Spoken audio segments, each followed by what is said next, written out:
In a quiet, flooded forest, where dawn light filters through old canopies and mist still hangs above the lake.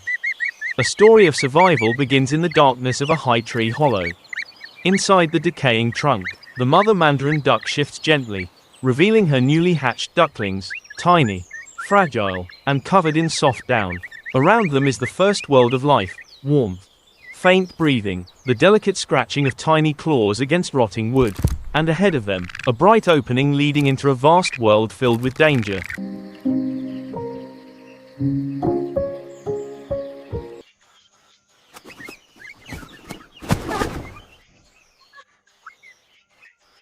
The mother duck lifts her head and listens to the forest awakening. There is no narration, no music, only the sound of wind moving through the leaves, distant forest birds, and water softly touching the shore. Then she throws herself down to the ground below. From the forest floor, she gives a short, firm call. High above, the ducklings turn nervously toward the light. Their first moment in life is not a first step, but a leap of survival. One by one, the ducklings launch themselves out of the tree hollow. Their tiny bodies fall through the air, legs spread wide, their undeveloped wings fluttering weakly in pure instinct. They hit the dry leaf litter, bounce, roll once, then immediately struggle back to their feet, shaking, but alive. From that fall, the journey of survival truly begins. The duck family quickly moves across the damp forest floor. The camera follows through ferns and blurred dry branches in the foreground, creating a strong sense of lurking danger. Beneath the layer of yellow-brown leaves, a large snake lies motionless, its forked tongue flicking faintly. The ducklings pass in single file beside the jaws of death. The mother presses the formation tight, guiding her young step by step through the territory of a ground predator. A single wrong movement could end everything, but luck is still on their side. Beyond the forest, the landscape opens into a mist-covered lake. Early sunlight lays gold across the still water. The mother glides forward, and the ducklings follow in a perfect line, like a peaceful painting of nature. But beneath that clear surface lies another world. The camera sinks below the waterline, where tangled roots twist in the depths. Aquatic plants sway gently, and among the shimmering bands of light, a giant pike remains still like a submerged log. Its cold eyes track the small shadows moving above.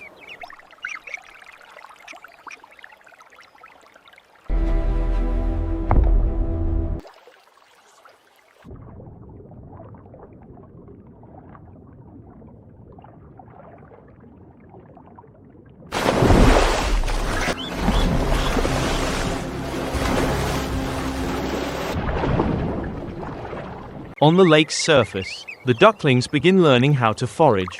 They peck at insects, snap at tiny drifting creatures near the water's edge, and sometimes look up at dragonflies resting on dry branches.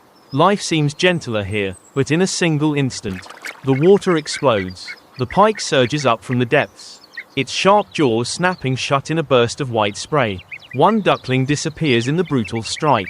The family scatters. The mother cries out sharply, frantically gathering the survivors back into formation. The lake's beautiful stillness has been torn apart by nature's unforgiving law.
In the days that follow, the surviving ducklings continue along the water's edge. growing stronger with each stage of feeding, fleeing, and adapting.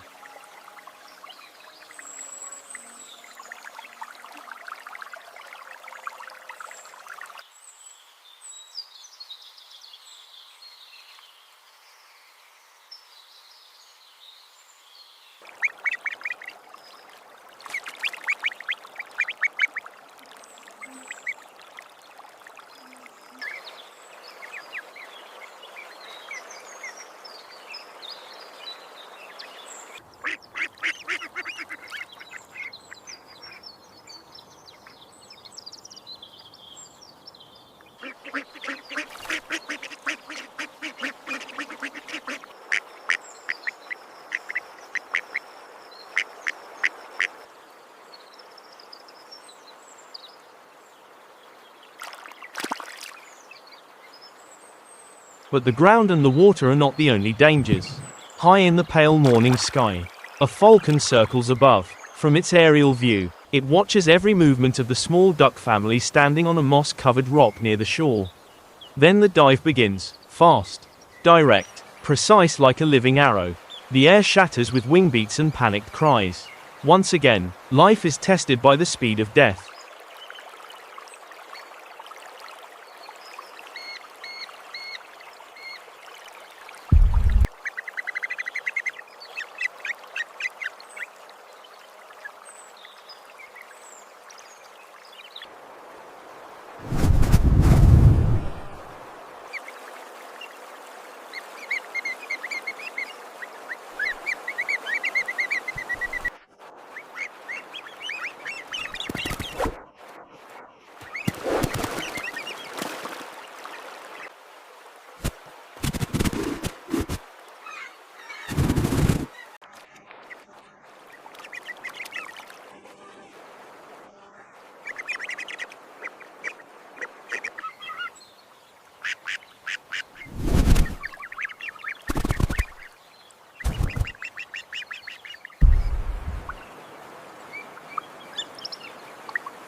In the end, the journey of the Mandarin Duck family is not a story of complete victory, but of continuation. The surviving young learn to swim more steadily, react more quickly, and stay more alert.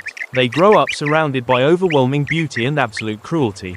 In the golden light of late afternoon, the remaining ducklings silently follow their mother across the glowing water, heading downstream, where life goes on, and every creature has only one choice: survive.